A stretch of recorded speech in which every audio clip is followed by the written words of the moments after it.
Hey guys, welcome है आप लोग का लेक्चर नंबर 2 में। इसमें हम पाइथन को इंस्टॉल करेंगे और पाइथन की आईडीई को भी इंस्टॉल करेंगे। तो इसमें हम देखने वाले हैं मिनिमम सिस्टम रिक्वायरमेंट पाइथन को इंस्टॉल करने की, पाइथन के कितने वर्जन्स हैं उनको देखेंगे, पाइथन की कितनी सारी आईडीज हैं वो देखेंगे और कोई भी एक आईडी को इंस्टॉल करेंगे। तो सबसे पहले मिनिमम सिस्टम रिक्वायरमेंट, तो इसके लिए आपको प्रोसेसर आपका i3 मिनिमम होना चाहिए, या फिर अगर आप राइजन इस्तेमाल करते हो तो उसमें आपका R3 राइजन 3 आपका होना चाहिए, या उससे ऊपर हो तो ज़्यादा अच्छा है। मिनिमम स्पेस आपका 1 GB का होना चाहिए हार्ड डिस्क का, और आपको रैम जो चाहिए होगी मिनिमम 4 GB चाहिए, या फिर उससे ज़्यादा हो तो और ज़्यादा अच्छा है। लेकिन 4 GB में आपका काम चल जाएगा, कोई प्रॉब्लम नहीं होगी।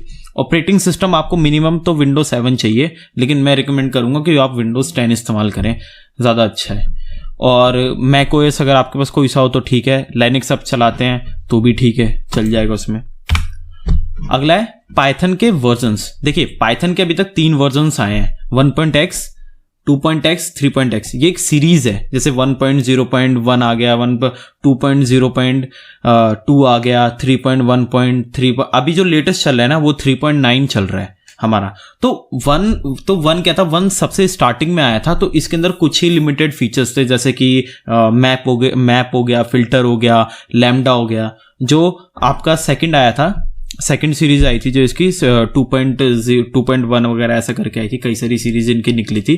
तो इसमें क्या ये स्क्रिप्टिंग लैंग्वेज की तरह पूरी तरह से काम करता था। इसके अंदर आपका किसी यूजर से अगर इनपुट लेना तो इसके अंदर हम रॉ का RAW रॉ का इस्तेमाल हम करते थे इस तरीके से। लेकिन जब 3.x की सीरीज आई तो बहुत सारी चीज़ों को सही किए गए। 3.x की सीरीज क्या है, उसमें ये पूरी तरह से प्रोग्रामिंग है, एक तरीके से प्रोग्रामिंग लैंग्वेज की तरह काम करती है, और स्क्रिप्टिंग की तरह तो काम ही करती है। लेकिन 2.x की सीरीज सिर्फ स्क्रिप्टिंग की तरह ही काम करती थी। तो इसके अंदर जो रॉ था, रॉ को खत्म करके इनपुट कर दिया यूजर से। अब अगर आपको इनपुट लेना तो सीधे इनपुट ही आपको लिखना पड़ेगा, तो ये काफी ज्यादा अच्छा कर दिया।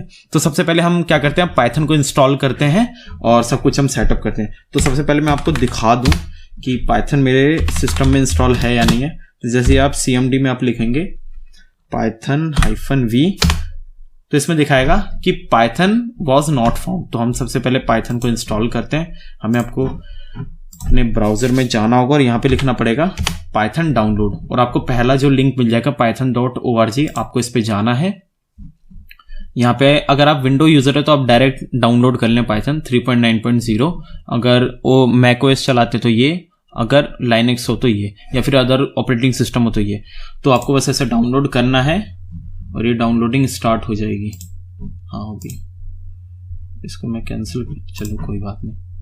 वैसे मैंने पहले से इंस्टॉल किया हुआ है, ये रहा, डबल क्लिक करके इंस्टॉल कर लेता हूँ। ओके, आपको यहाँ पे ऐड पाइथन 3.9 को आपको यहाँ पे चेक कर देना है और ऊपर इंस्टॉल नाउ पे क्लिक कर देना है,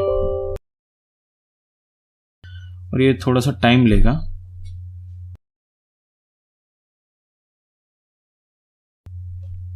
और ये पाइथन हो चुका है सक्सेसफुली इंस्टॉल। मैं इसको यहाँ से क्लोज कर देता हूँ और मैं वापस से CMD में जाके चेक करता हूँ। यहाँ पे लिखता हूँ मैं python-v।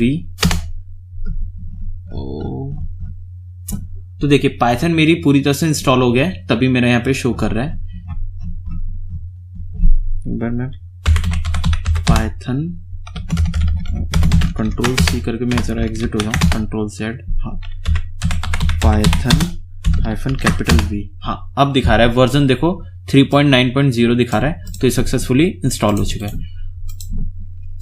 तो पाइथन तो हमने इंस्टॉल कर लिया। अब इसके बाद क्या है, इसके बाद आती है बात IDE की। तो IDE की जो फुल फॉर्म है वो है इंटीग्रेटेड डेवलपमेंट इन्वायरमेंट। अब IDE क्या है, IDE एक तरीके का सॉफ्टवेयर है जिसके अंदर हम कोड लिखते हैं, लेकिन ये एक सिंपल कोड एडिटर से थोड़ा सा एडवांस होता है। जैसे क्या है कि हम कोड तो किसी भी कोड एडिटर में लिख सकते हैं, नोटपैड में, नोटपैड++ में, या फिर कुछ लोग सप्लाइम टेक्स्ट भी यूज करते हैं उसके अंदर। लेकिन IDE में थोड़ा सा अलग क्या है, IDE में क्या आप लोग को ना बहुत सारे ऐसे रिच फीचर्स मिल जाते हैं, जैसे डीबग करने का ऑप्शन आपको IDE के अंदर ही मिल जाता है।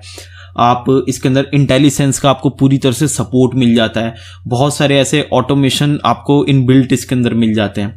तो ये कुछ IDEs के एग्जांपल हैं इसके नीचे, जैसे IDLE, ये पाइथन का बाय डिफॉल्ट IDE है। जब आप पाइथन इंस्टॉल करते हो तो उसके साथ मिलता है। मैं आपको दिखाता हूँ, ये देखिए पाइथन, ये रहा, ये पाइथन का ये बाय डिफॉल्ट आईडी है। ये दूसरा आईडी पाइचम। पाइचम बहुत लोग यूज करते हैं, लेकिन मैं इसको यूज नहीं करता क्योंकि थोड़ा सा हैवी है ये। उसके बाद स्पाइडर, कंपनीज वगैरह में स्पाइडर ज्यादातर यूज होता है। विजुअल स्टूडियो कोड माइक्रोसॉफ्ट का है ये काफ़ी अच्छा है। ये पर्सनली मैं इसको यूज़ करता हूँ, और मैं चाहे C++ हो, जावा हो, कोई सी भी लैंग्वेज हो, मैं इसी को प्रेफर करता हूँ। इक्लिप्स के अंदर भी बहुत लोग यूज़ करते हैं, आप भी कर सकते हैं अगर चाहें तो। पाइडेव हो गया, एटम भी बहुत लोग यूज़ करते हैं। हम इंस्टॉल करेंगे माइक्रोसॉफ्ट विजुअल स्टूडियो कोड, हम इसको इंस्टॉल करेंगे क्योंकि बहुत ज़्यादा लाइट वेट है और इंस्टॉलेशन भी इसका बहुत ईजी है। तो इंस्टॉल करते हैं। इसके लिए हमें गूगल पे जाके लिखना पड़ेगा VS कोड, और ये पहला लिंक आपको दिख रहा है, यहाँ पे आ जाना है। यहाँ पे आपको लिखना है डाउनलोड फॉर विंडोज, और थोड़ा वेट करना है। ये देखो यहाँ पे हो रहा है, मैंने ऑलरेडी किया हुआ है तो मैं इसको रहने देता हूँ। ये रहा, यहाँ पे मैंने किया हुआ है। इसको डबल क्लिक से स्टार्ट करना है।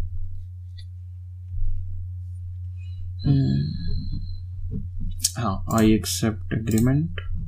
हाँ, इसको आप एक बार ना, आप इसको ये पूरा आप कॉपी कर लो एक बार, क्योंकि हो सकता है शायद बाद में ज़रूरत पड़े। ये पाथ, नेक्स्ट, ये डेस्कटॉप आइकन क्रिएट कर लेता हूँ मैं, नेक्स्ट, और ये हो चुका है फिनिश।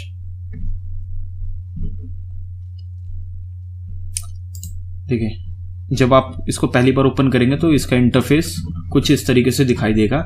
यहाँ पे आपको फाइल का ऑप्शन मिल जाएगा। यहाँ पे आप कोई न्यू फाइल खोल सकते हैं या फिर न्यू विंडो, आप कोई फाइल ओपन कर सकते हैं, फोल्डर, इस तरीके से इतने सारे आपको ऑप्शन मिल जाएंगे। ऑटो सेव, इसमें क्या है कि अगर आप कोई कोड लिखते जा रहे हो तो ऑटोमेटिकली सेव होता जा रहा है, आपको कंट्रोल एस करने की कोई ज़रूरत नहीं है। सब कुछ ये बड़े बेसिक से फीचर्स हैं। देखिए, अंडू, रीडू, ये आ गया, कॉपी पेस्ट, ये सब चीज़ें हैं। ये इस पर इतना ज़्यादा जाना नहीं है, इस पर तो कुछ नहीं है। बाकी रन वगैरह के लिए मिल जाता है आपको इसके अंदर। तो इसमें क्या है कि हम एक बार ज़रा कोई न्यू फाइल बना के हम देख लेते हैं, और मैं इसको सेव कर लेता हूँ कंट्रोल एस से। कहीं पे भी डेस्कटॉप पे हम सेव कर लेते हैं, जैसे कि हेलो बनी हुई है, new.py। देखिए, पाइथन के हम कोई भी फाइल अगर क्रिएट करेंगे तो उसको .py एक्सटेंशन से ही सेव करेंगे पाइथन की। जैसे हम HTML की कोई फाइल सेव करते तो .html, C की सेव करते तो .c, और C++ की .cpp। उसी तरीके से पाइथन के लिए हम .py हम इस्तेमाल करेंगे।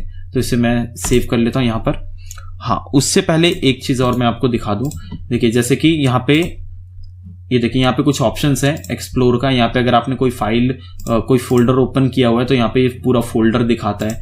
यहाँ पे आप फोल्डर्स या फिर फाइल्स को सर्च कर सकते हैं। ये आपको गिटहब से कनेक्ट करने के लिए बोल रहा है, गिट इंस्टॉलेशन के लिए। ये आपका क्या है कि कोड को रन डीबग वगैरह करने के लिए। बात ये है मेन चीज़, एक्सटेंशन। हमें यहाँ पे कुछ एक्सटेंशन जो है वो इंस्टॉल करनी पड़ेगी।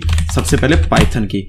पाइथन इंस्टॉल करने से क्या है कि इसमें पाइथन अगर हम इंस्टॉल करेंगे तो ये इंटेलिजेंस को पूरा सपोर्ट करेगा।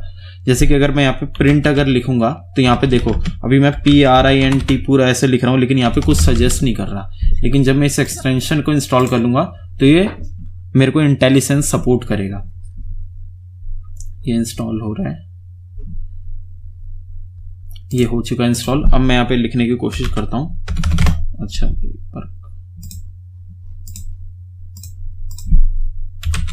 देखिए, मैंने यहाँ पे लिखा।